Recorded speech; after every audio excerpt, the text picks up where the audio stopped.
Assalamualaikum warahmatullahi wabarakatuh. Selamat pagi anak-anak hebat kelas 4 Surabaya. Kembali lagi dalam program kesayangan kita, Belajar dari Rumah bersama Guruku.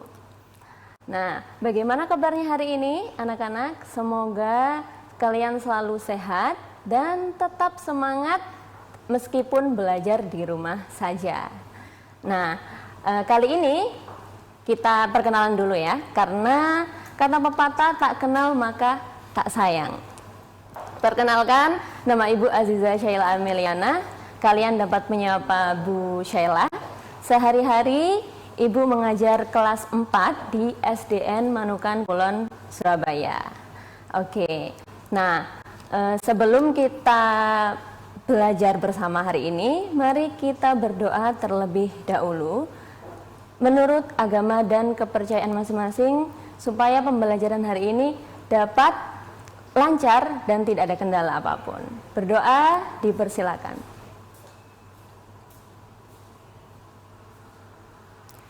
Berdoa selesai. Nah, hari ini anak-anak kita akan belajar tentang jenis-jenis energi alternatif, kemudian cara kerja pembangkit listrik, dan juga tentang manfaat energi alternatif itu apa saja sih dalam kehidupan, dan kita akan belajar teks petunjuk. Oke, langsung saja ya. Boleh disiapkan buku catatan dan ballpointnya. Nanti kalian dapat mencatat poin-poin penting yang akan Bu Syaila sampaikan. Nah, hari ini kita belajar tema 2, subtema 3, sumber energi alternatif. Perhatikan gambar berikut. Nah, ada batu bara, kemudian minyak bumi, dan gas alam. Nah, bahan-bahan ini merupakan sumber energi fosil, yaitu sumber energi yang berasal dari alam yang tidak dapat diperbarui. Apakah maksud tidak dapat diperbarui, Bu Syaila? Nah, tidak dapat diperbarui artinya yaitu sumber daya alamnya membutuhkan waktu yang lama untuk diperoleh kembali. Oke. Nah, bagaimana jika batu bara, minyak bumi, dan gas alam ini habis? Apakah kita tidak menggunakan energi? Bagaimana jika energi yang kita gunakan habis? Adakah energi penggantinya? Tentu ada, yaitu energi alternatif. Apakah energi alternatif itu? Yaitu energi pengganti fosil yang berasal dari sumber energi yang dapat diperbarui, yaitu sumber energi yang dengan cepat dipulihkan kembali secara alami serta ketersediaannya yang melimpah di alam. Nah, bagaimana sampai sini? Sudah mulai memahami? Oke, kita lanjut ya. Apa saja sih sumber energi yang dapat diperbarui itu? Yang pertama ada matahari, kemudian angin, air, panas bumi, gelombang air laut, dan biomasa. Nah, kali ini anak-anak kita akan membahas satu persatu supaya kalian mengetahui energi alternatif ini dapat dimanfaatkan sebagai apa saja sih? Nah, oke. Yang pertama yaitu matahari.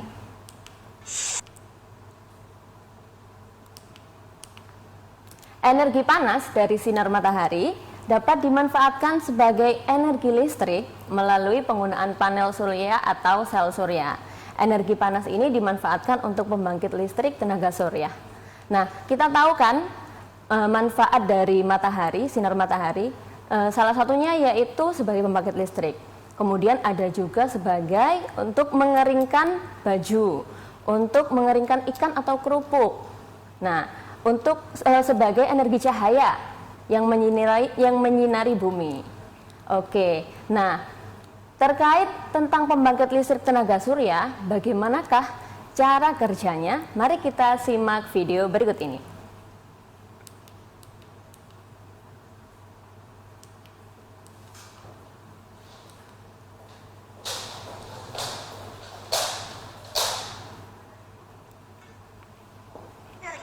dihasilkan oleh matahari disebut energi surya.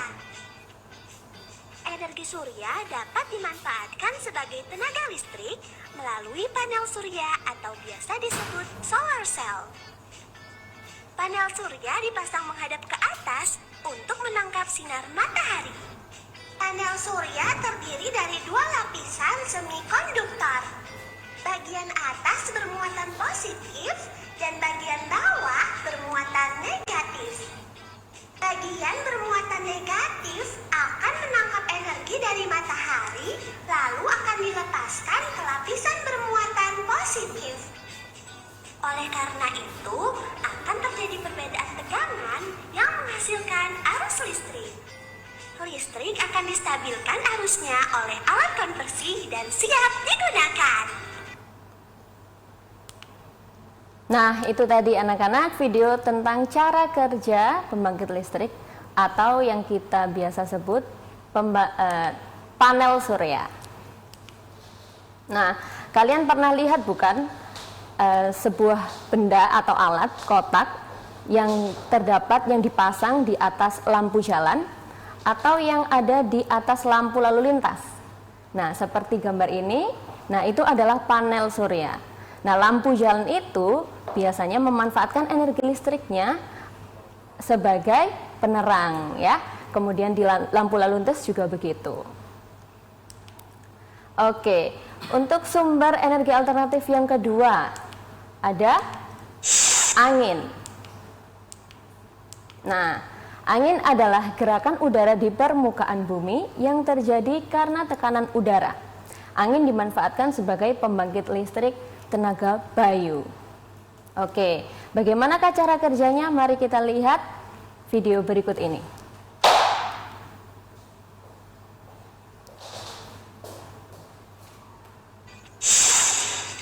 Angin merupakan gerakan udara yang terjadi karena perbedaan tekanan.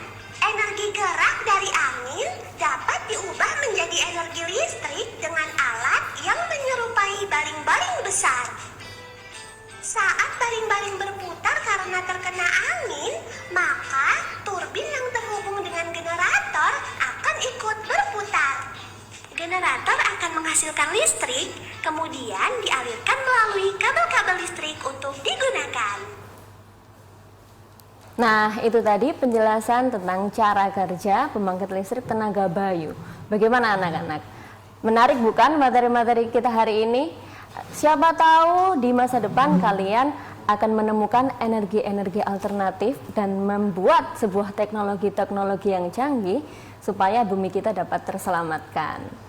Oke, jangan kemana-mana anak-anak, tetap bersama Belajar dari Rumah bersama Guruku.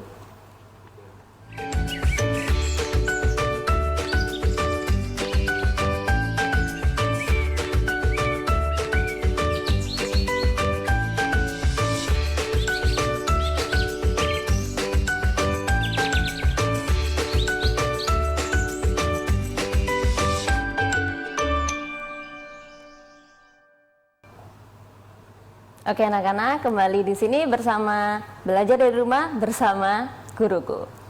Oke, tadi kita sudah mempelajari tentang cara kerja pembangkit listrik tenaga surya dan cara kerja pembangkit listrik tenaga angin.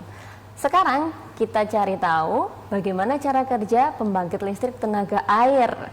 Nah, kita sering mendengar itu kan? Oke, langsung saja.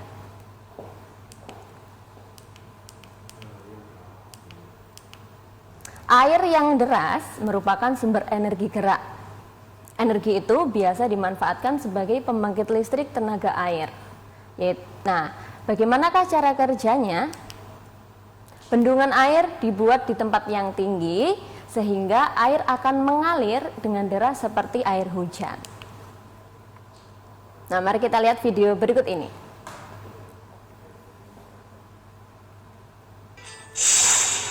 Seperti kita tahu bahwa air mengalir dari tempat yang tinggi ke tempat yang rendah. Gerakan alami air tersebut dapat kita manfaatkan menjadi energi listrik. Air yang mengalir dilewatkan melalui turbin sehingga turbin akan berputar. Putaran turbin akan menghasilkan energi yang selanjutnya akan diubah oleh generator menjadi energi listrik. Listrik yang dihasilkan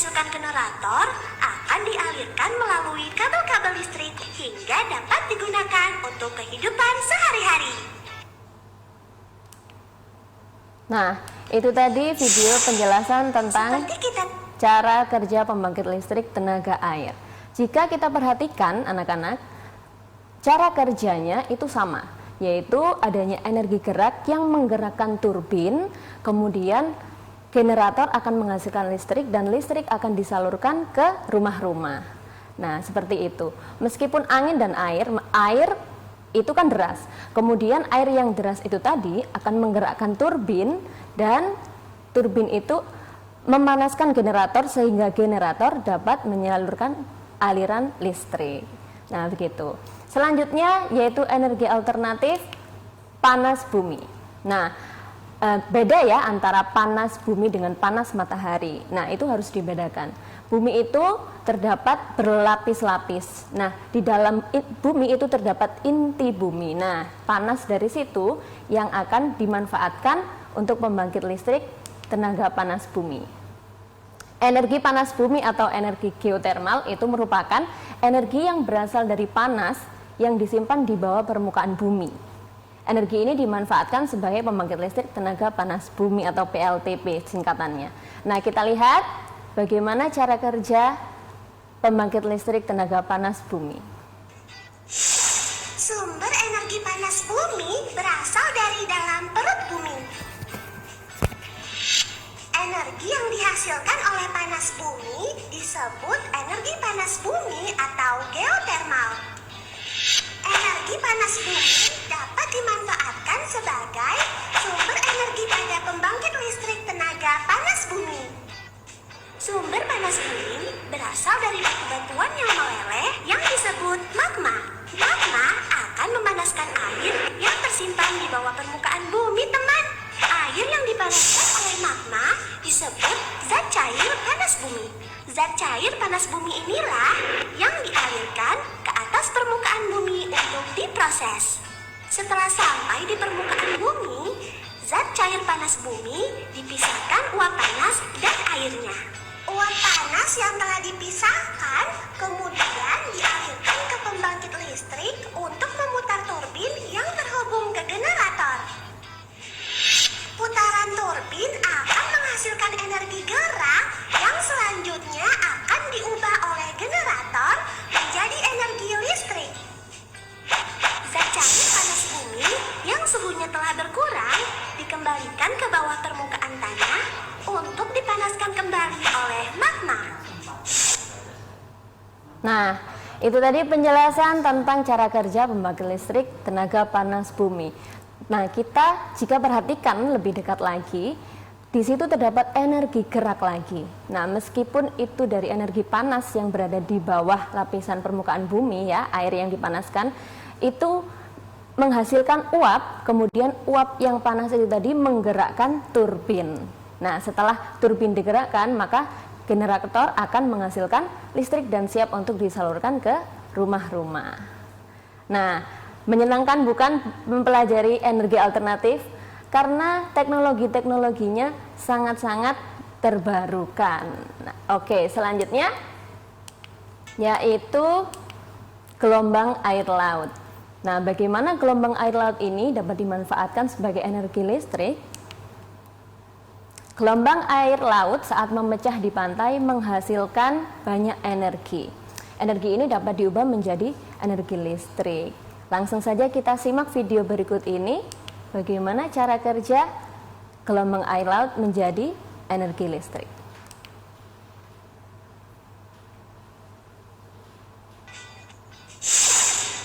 Gelombang air laut adalah pergerakan naik turunnya air laut yang disebabkan oleh angin. Gerakan gelombang air laut tersebut ternyata dapat dimanfaatkan menjadi energi listrik. Gelombang air laut akan menggerakkan alat sehingga terjadi gerakan ke atas dan ke bawah seperti memompa. Air dari dalam laut akan memompa ke atas dan dialirkan untuk menggerakkan turbin. Energi gerak yang dihasilkan turbin akan diubah menjadi energi listrik oleh generator. Air yang telah digunakan untuk memutar turbin akan dikembalikan lagi ke laut. Nah, itu tadi penjelasan tentang cara kerja pembangkit listrik gelombang laut. Nah, kita melihat lagi ya, ada energi gerak di situ. Dari angin yang menjadi energi gerak untuk menggerakkan gelombang air lautnya, yang kemudian menggerakkan turbin dan generator menghasilkan listrik. Nah, cara kerja dari kelima energi alternatif ini hampir-hampir sama ya, membutuhkan energi gerak untuk menggerakkan alat-alat atau teknologi yang terbaru ini. Oke. Selanjutnya yaitu materi energi alternatif yang keenam, biomasa. Nah, apakah itu biomasa? Biomasa merupakan sumber energi yang berasal dari hewan dan tumbuhan kemudian diolah menjadi bahan bakar. Kalian tentu penasaran bukan bagaimana caranya biomasa ini dijadikan sebagai energi alternatif, sebagai pengganti bahan bakar dan energi listrik loh. Oke, jangan kemana-mana, tetap di belajar dari rumah bersama guruku.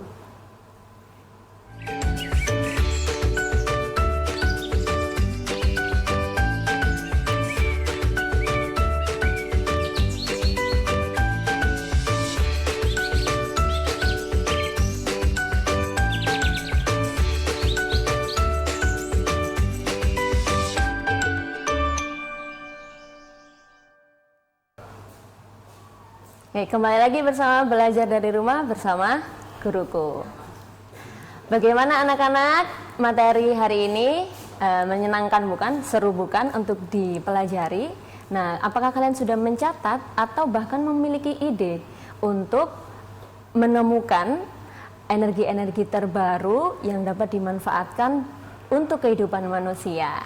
Oke, setelah ini kita akan belajar tentang biomasa. Nah, biomasa tadi merupakan sumber energi yang berasal dari hewan dan tumbuhan, kemudian diolah menjadi bahan bakar atau energi listrik. Nah, biomasa ini dibagi menjadi 3, ada bioetanol, biogas, dan biodiesel. Untuk bioetanol ini, bahan-bahannya itu terdiri dari singkong, ubi, sagu, kemudian diolah sedemikian rupa sehingga menghasilkan energi alternatif. Nah, ini biasanya digunakan sebagai pengganti bensin atau premium. Nah, jika kalian lihat gambar di situ, bioetanol itu dibuat dengan teknik fermentasi umbi-umbian, jagung atau tebu dan dilanjutkan dengan destilasi. Nah, digunakan secara langsung maupun tidak langsung sebagai bahan bakar. Nah, itu bioetanol. Keren bukan? Kita dapat memanfaatkan setiap yang ada di alam untuk sumber energi dan memenuhi kebutuhan kita sehari-hari. Kemudian biogas. Nah, biogas ini merupakan gas yang dihasilkan oleh aktivitas anaerobik atau fermentasi dari bahan-bahan organik. Bahan-bahan organik ini bisa dari sampah rumah tangga, kemudian kotoran hewan, bahkan kotoran manusia juga bisa. Dengan cara diolah, kemudian ditaruh di ruang bawah tanah, di dalam lubang begitu ya. Kemudian akan diuraikan oleh bakteri-bakteri yang kemudian menghasilkan gas metana. Nah, gas metana ini biasanya dimanfaatkan untuk kompor panas. Nah, itu. Nah, kemudian biogas ini dapat digunakan sebagai bahan bakar kendaraan maupun untuk menghasilkan listrik. Keren bukan? Ya, pasti keren lah. Untuk selanjutnya yaitu biodiesel. Biodiesel ini menggunakan bahan baku seperti minyak jarak, minyak kelapa sawit, kemudian minyak nyamplung, diolah sedemikian rupa, kemudian dapat digunakan pada mesin diesel tanpa modifikasi. Nah, ini digunakan untuk sebagai bahan bakar mesin diesel. Makanya namanya biodiesel. Nah, itu tadi penjelasan tentang biomasa. Selanjutnya,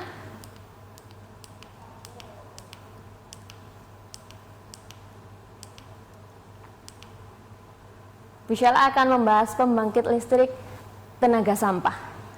Nah, sampah itu biasanya dianggap hanya sebuah bahan yang dibuang begitu saja, yang tidak berarti. Nah, tapi ternyata ketika sampah itu dikumpulkan di TPA itu menjadi masalah karena sampah-sampah ini bingung mau diapakan.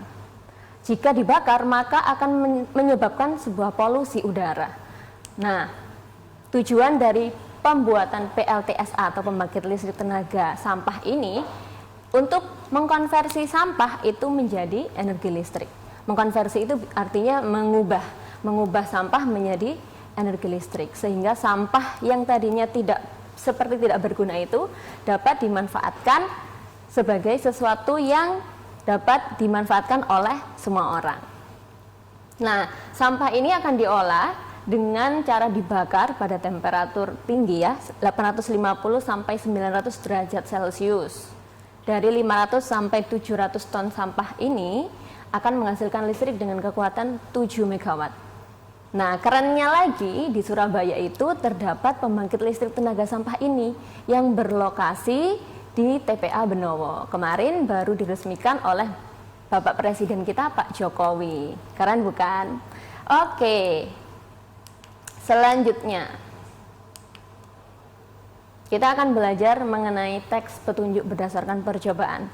Kalau tadi kita mengetahui bagaimana cara kerja pembangkit listrik, kemudian kita dapat menuliskan poin-poinnya bagaimana pembangkit listrik itu bekerja. Nah, ada hubungannya dengan ini, yaitu teks petunjuk yang berisi arahan untuk melakukan sesuatu, untuk menjelaskan penggunaan atau pembuatan sesuatu. Nah, kalau kalian sering dengar yaitu how to make atau tutorial membuat something gitu ya. Nah, kalau ini adalah teks petunjuk. Jadi kalian harus menuliskannya. Kemudian kamu dapat menuliskan kembali petunjuk percobaan tersebut dengan kalimat yang lebih sederhana. Bagaimanakah contohnya? Nah, ini. Ciri-ciri teks petunjuk berisi cara menggunakan atau melakukan sesuatu. Nah, coba lihat di gambar tersebut ya. Di situ tertulis bahan yang dibutuhkan. Nah, kalian dapat menuliskan bahan-bahan dengan jelas. Berapa ukurannya, apa saja yang dibutuhkan bahan-bahannya. Kemudian disajikan secara urut cara pembuatannya. Dengan menggunakan kalimat perintah. Contohnya, letakkan. Itu kan kalimat perintah. Kemudian tambahkan, rekatkan, buat lubang, masukkan, ikatkan. Nah, itu merupakan kalimat perintah dengan diurutkan bagaimana cara membuatnya. Oke, tak terasa ya sudah kesimpulan. Energi alternatif merupakan pengganti energi fosil yang didapatkan dari sumber energi yang dapat diperbarui. Energi itu adalah matahari, angin, air, panas bumi, gelombang air laut, dan biomasa. Nah, masing-masing sumber energi alternatif ini, sumber daya alam yang dapat diperbarui ini, dapat dimanfaatkan menjadi pembangkit listrik atau pemenuhan kebutuhan kehidupan sehari-hari. Nah, teks petunjuk tadi bertujuan untuk menjelaskan penggunaan atau pembuatan sesuatu. Oke, anak-anak, penugasan. Buatlah sebuah layang-layang yang sesuai dengan teks petunjuk di buku tema halaman 97. Kamu dapat mengambil foto atau video proses pembuatan layang-layang kamu, kemudian kirimkanlah hasil pembuatanmu kepada gurumu. Oke, tak terasa sudah 30 menit kita bersama. Mari kita akhiri dengan berdoa terlebih dahulu ya. Oke, berdoa dipersilakan. Berdoa selesai. Semoga penjelasan dari Bu Sheila dapat kalian terima dan dapat kalian pahami. Semoga materi ini dapat bermanfaat bagi kalian semua dan juga untuk Bu Sheila. Oke, sampai jumpa. Jangan lupa tetap disiplin protokol kesehatan. Wassalamualaikum warahmatullahi wabarakatuh. Goodbye, see you next time. Belajar dari rumah bersama guruku.